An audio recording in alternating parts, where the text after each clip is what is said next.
Peace Region Exposure, Rob Brown here. This is your cold open for this episode. Let's go have a chat with somebody. Rob Brown, Peace Region Exposure. Look who it is. It's Robert Portman. How's it going today, man? Pretty good. So, we're dealing with end of May wildfires in northern British Columbia and northern BC, so that's why the skyline's so fantastic today. But what are you up to this afternoon? We're going into the long weekend here. It's smoky, very smoky in Dawson Creek. A lot of people have all kinds of different theories and different thoughts on the fire. Fort St. John has been going through their own personal hell up there.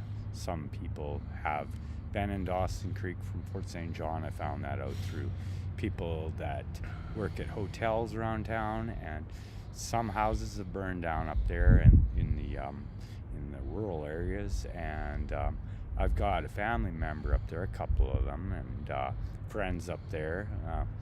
I haven't said any foul language. I'm standing up for all Canadians, whether they immigrant here or they were born here. This is our land. We deserve to be able to keep it and keep it beautiful, like the trees behind us. That tree should not have to suffer because of the fires going on out of control in the Peace River area. I've got one thing to say to everybody, and this goes along with myself as well. People need to wake up. And there are many good people in this world trying to get people to wake up. And it's going to take a lot more people to wake up, or else we're not going to make it.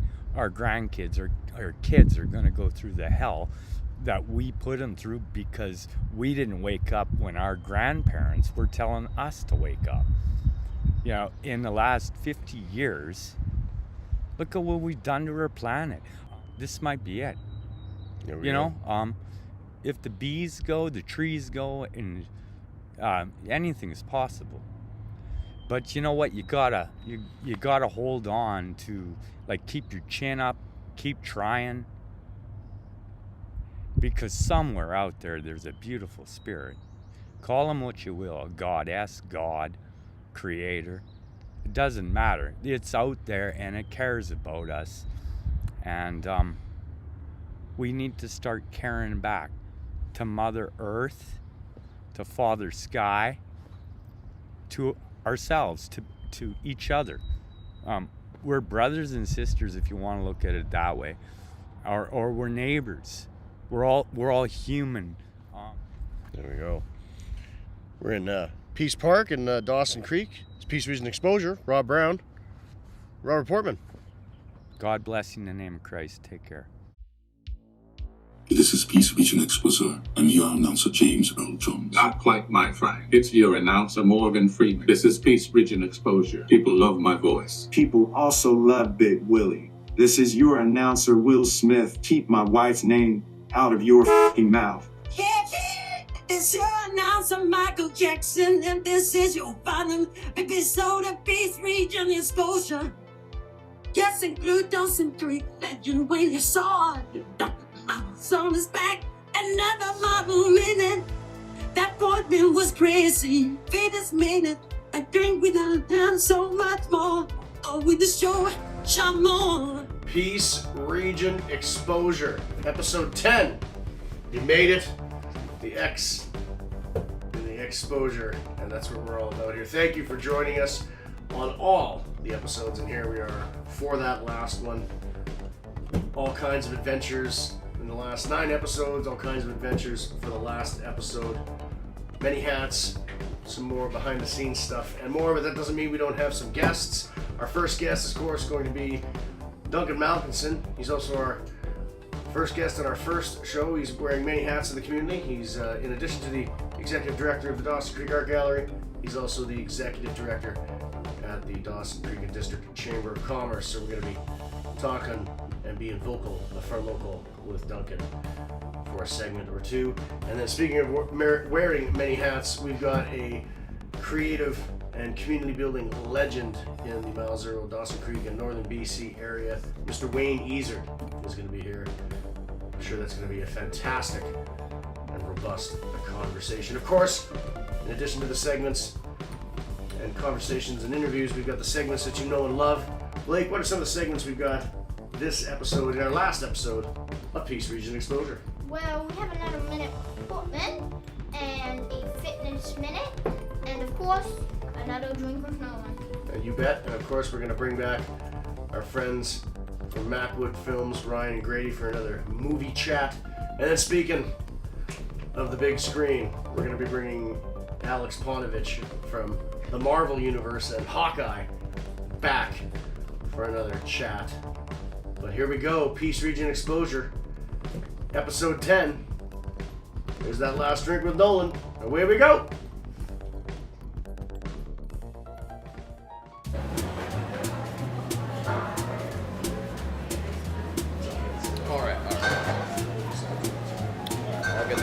Good to go. Nolen, today we're going to be making a Shirley Temple here. So this one's going to have no alcohol, so it's free for anybody to drink. What you're going to want to do first is you're going to want to throw some ice in the glass here. You're going to fill it about halfway with some Sprite. Then we're going to fill the other half with some freshly squeezed orange juice. And then we're going to add a little bit of a grenadine here to get some color, make it look like a sunrise, right? And then finally, we're going to throw on an orange wheel. We're going to pop a cherry on there too. And then that's all you need, and there you go.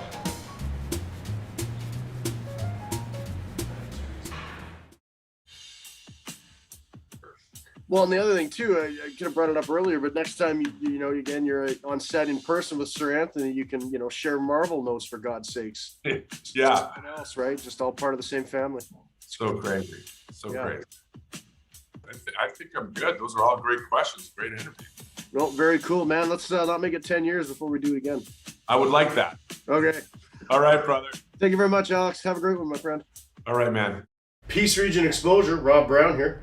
It's very rare we get to meet a community builder that actually lives up to the title, but Mr. Wayne Ezeard is here today, and we're going to talk about music and volunteering of all kinds and all kinds of boards and services over the years and nonprofits, and like I said, community building. But let's start at the beginning. This is a lost man. How does somebody from Haliburton and Muskoka Lakes region find themselves in the far, far north? You're one turn away from Chris McCandless kind of thing. What brought you up here originally? Well, in fairness, Rob, I came to the coast. I had a brother living on the coast, and I thought I'm going to go out and have a holiday in Delta. Mm-hmm. So I came for a holiday, met a young lady, and forgot to go back. Oh, they trapped you. Hey, you like the area, and you found a reason to settle here. And I'll tell you what, the area here has been very, very good to us. Mm-hmm. Very good to us in all ways. And so to move away from here, we've looked far and wide and gone on trips, and we come over that hill, and it's nice to be home. There you go. Yeah, lots of roots as well, right? Yeah. Even if, Our kids here, et cetera, et cetera. So absolutely. Where else are you going to go this time? No. So, talk to me a little bit about that. What was your first attraction to not just music and being a musician and learning, but I guess that whole creativity and then that creative vibe? Because it's some people have it, some people don't. It's that left, right of the brain thing. I don't know where it started really. As a kid, I was either, I wasn't raised in a musical family. We didn't even have piano in the house. Okay.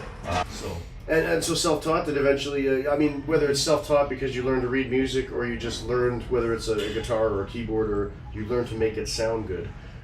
Is it a combination of that, just figuring out chords? And sitting down with people that knew what they were doing. Okay, yeah.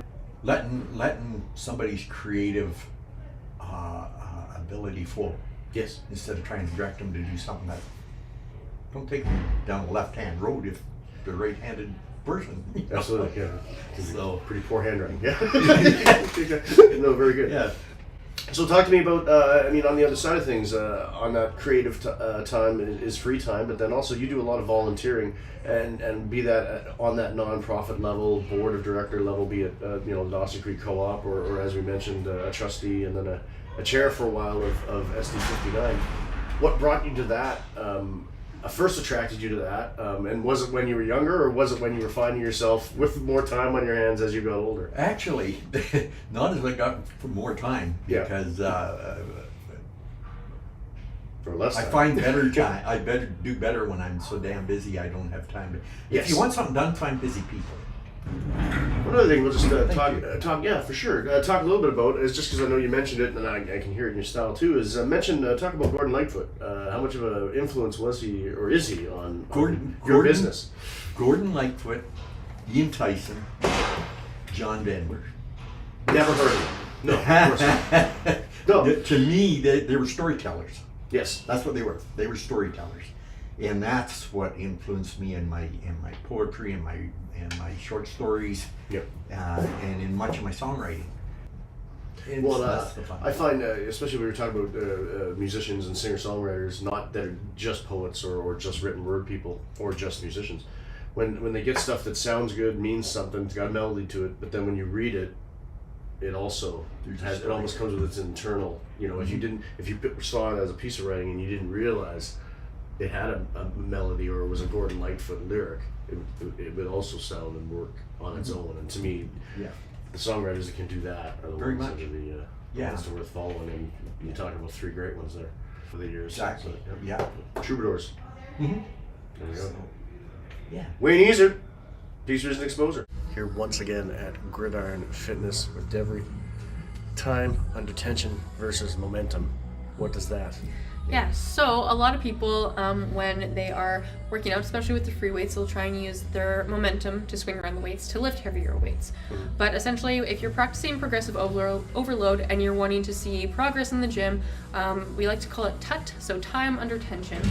That is going to yield way more progress than you will throwing around the weights with the momentum. So by slowing down your movement, slowly letting your weight down, slowly bringing it up, rather than kind of swinging it around. So if you can't essentially... with resistance. Yeah, exactly. Yeah. So if you can't slowly perform a workout with your free weights, that is a good indicator to drop the weight a little bit and just hold it like a little bit longer, because that way you're going to have time under tension, so you're going to have a lot more resistance for a longer period of time, whereas if you would throw it around the weights. Fitness tips, each segment, each episode, each time you tune in. So join us. I think it's really neat that we got someone famous again to do that. Okay, because nobody knows. So for the entire episodes, all of them, this Genesis album, Duke here, from 1980, give or take. Lionel Kecklin, same gentleman who threw that together. Obviously, if you see the art, very similar in the font, you'll find it's quite similar to the work. And see, Blake, back in the day before there was streaming, we put musics and albums on records. I know. My widow has a record player. Yeah. So actually we're gonna put that down. But yeah, so Lionel, Mr. Kecklin, over in France, was the gentleman who reached out to him and wanted to get an interview and some art. And then one day the email binged and we had a facsimile of that. Peace, Region, Exposure. And then obviously the font to tie it to the world of Genesis, of course. Why not? So maybe season 2 we'll work on a different artist. Yeah. Maybe this person. Whoever that person is. Yeah.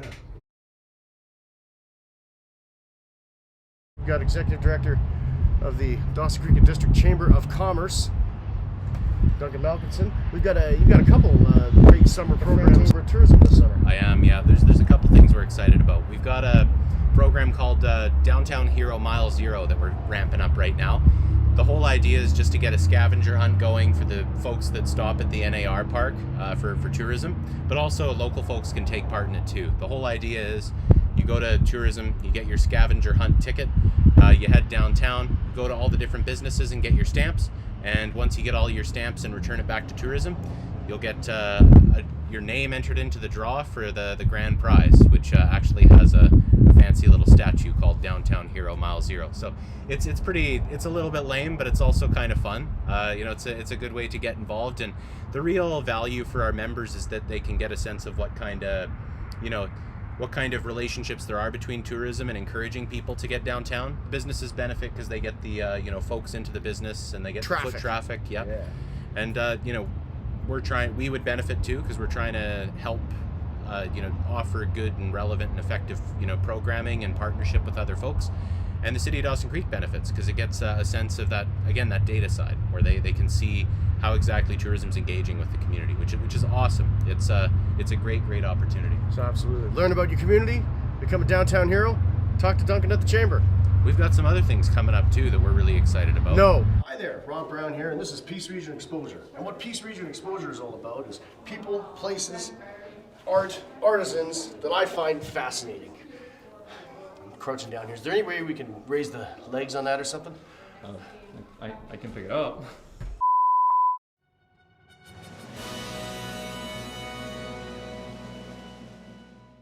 So, some more of our favorite films and flicks. What's another one that pops to your mind when someone says, pick one that you want to recommend? One of my favorites, and probably one that's most influential in my career as a filmmaker, is American Psycho, directed by Mary Herron. I remember seeing this when I was far too young. I was about 16, but it just blew me away that you could have a movie following not just an unlikable character, but someone who is literally like a monster, and he has no redeeming qualities whatsoever. This is before I saw Taxi Driver, any cynical 70s movies where you have villain protagonists. It just blew my mind you could have a movie like this following such detestable human beings doing such detestable things, and yet it still being incredibly funny. Oh, yeah, it just blew my mind, and I love it. I think it's hilarious. I think it has such resonance with 1980s culture and comments on that, and I just think Mary Herron's direction is so impeccable, and obviously Christian Bale, I think, delivers arguably my favorite performance, I think, of any film in that movie as Patrick Bateman. So yeah, that's one of my favorites. Yeah, we've talked about needle drops in music before. There's good use of music in Yes. this as well, where it's not just needle drops and Yeah. performance of music, but integrating it with the plot. Yeah, it kind of integrates it with the character too, because he's so materialistic that he comments on music, and it's clear he's just reiterating points he heard in the newspaper from critics and stuff. Well, and no redeeming qualities. I mean, he does have a wide and depth, breadth of film and music. That is true. That is true. He has to return some videotapes. He's always returning videotapes. Yes, definitely. Another one more contemporary favorite one of mine, it's actually on the wall behind us there, is Michael Mann's Heat. Yes. Again, it's in that early 90s where every once in a while you'd throw Reservoir Dogs in, but then Heat would be the trailer on there. And you're okay, take out Reservoir Dogs and throw in some Heat. Where again, you're dealing with a couple actors there where it's clearly cast on their dynamic, and they'd never been really in a movie before in the scene together. Yeah. And you've almost got a 2.5-3 hour epic about the lives and times of criminals and police. To me, it's like the CinemaScope version of Reservoir Dogs, where there's lots of focus on the police at home and the cops or the crooks eating, and just how they come up with what their business is, and then in this particular case, the fallout of all their personal lives and how, again, similar. It also plays on the fact that people confuse De Niro and Pacino, and the characters are very flip side of a coin. Yeah. And then, of course, it builds up to a couple key scenes, and one of them is when, obviously, it's almost when De Niro meets any of the other actors in the movie for the first time, like his business with Ashley Judd and the gentleman from The Simpsons there is fantastic. Yeah.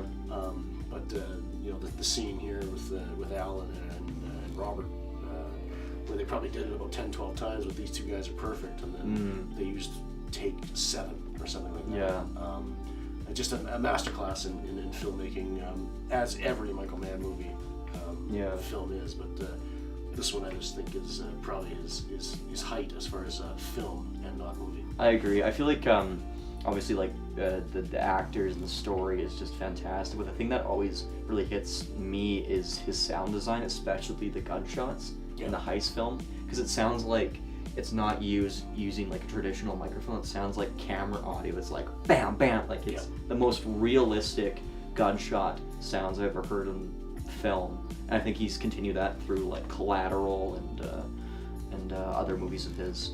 But yeah, I just think he's such a great director with actors and sound. Like he's just a good mix of creative and technical. Yeah, and I mean, you bring up the heist there. To me, that's how I always see this as the expensive, very studio version of Reservoir Dogs. Oh, you didn't see the heist in that? You're going to see a heist in this, and it's going to be a 15-minute sequence. Yeah.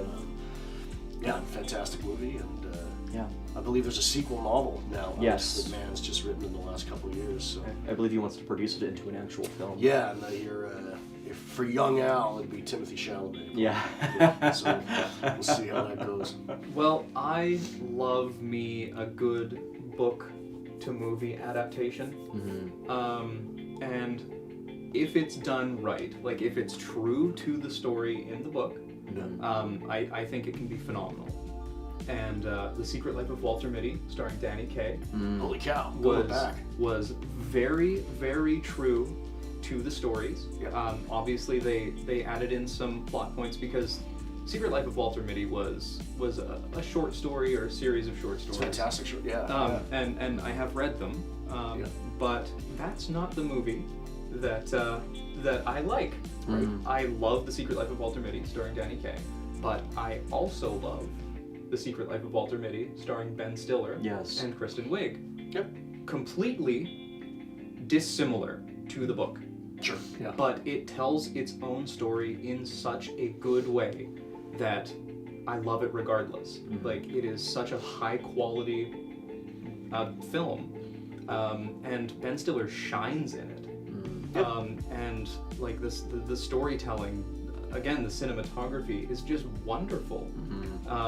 And I didn't expect to like it as much as I do going into it, but it just completely blew me away. I feel like Ben Stiller is like probably the most successful director actor like we have working today. Like I feel like his work, you know, in Tropic Thunder and in Walter Mitty, like he's just such an incredible director, but he's also, like you said, like he just shines in every role he does. Like he's the modern day Charlie Chaplin, I think. Yeah. Like he really is phenomenal. Yeah, he's great. I love him. Absolutely. Yeah. Good. Nice. How's my eye line? Am I like looking away from the camera? Yeah.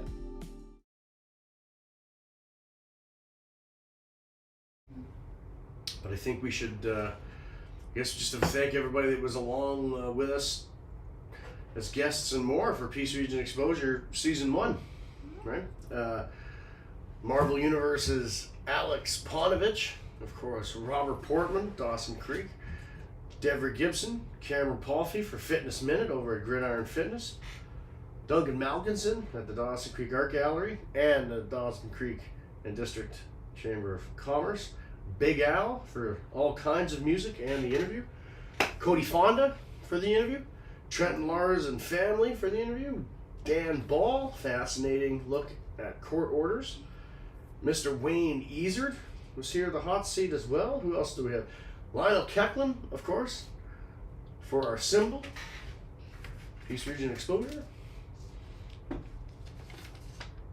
And who else do we have? Albert Pune, of course, the Puniverse, all kinds of business there. Nolen Elter for the drink. Lou Diamond Phillips, Summer Glau, Norm Coyne up at Northern FanCon, of course, Cynthia Kernan, and of course our novel idea guests, Joe Bosco, Chad Miller, and Pat Ferris, Northern BC, Peace Region, Fort St. John, author Patrick Ferris, of course. All our filming locations, the Dawson Creek Mirror, of course, the editor's office, the foyer as well. What else we have? Post and Row, Gridiron Fitness, and the Dawson Creek Art Gallery, Peace Park, Vegas, Albert Pune Estate. Northern FanCon, I think. But otherwise, other missed things. I think maybe we'll continue into Pune for season 2. I could see us doing more cameras in here for us. And speaking of Club Random, add the couches element for some of the interviews and more cameras there. And then, like you say, develop that live version of Peace Region Exposure, and maybe have a get together with everybody that was in episode 1. Yeah. Like we just ran off there. And other than that, I think it's really just thanking my co-host, and it was great to do this because it was things like, this is something I got when I was younger than you from your Nana, my mom, and this is Dad's business from one of his desks when he was younger than I am now, certainly, right? So it was neat to create a 10-episode thing with, you getting to see how it was made, and I think you'll kind of appreciate that when you're older, and because you got to do something like this, and maybe season 2, but me getting to do it with my best friend here has been the best part of this for me. So I think it's been great. So other than that, Peace Region Exposure, episode 10. And as always, I wonder where the next adventure is going to take us.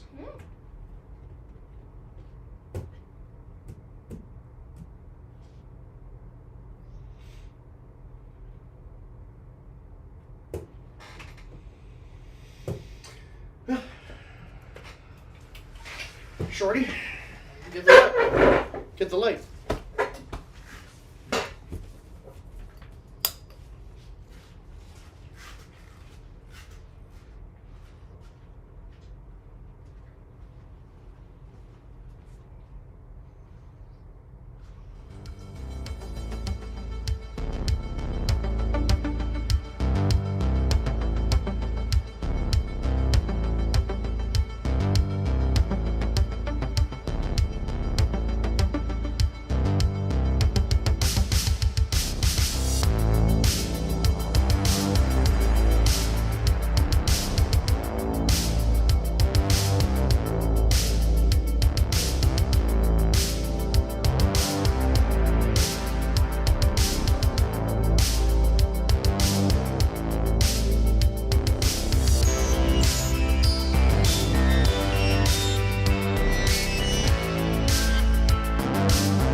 More resistance for a longer period of time, whereas if you would throw it around the weights.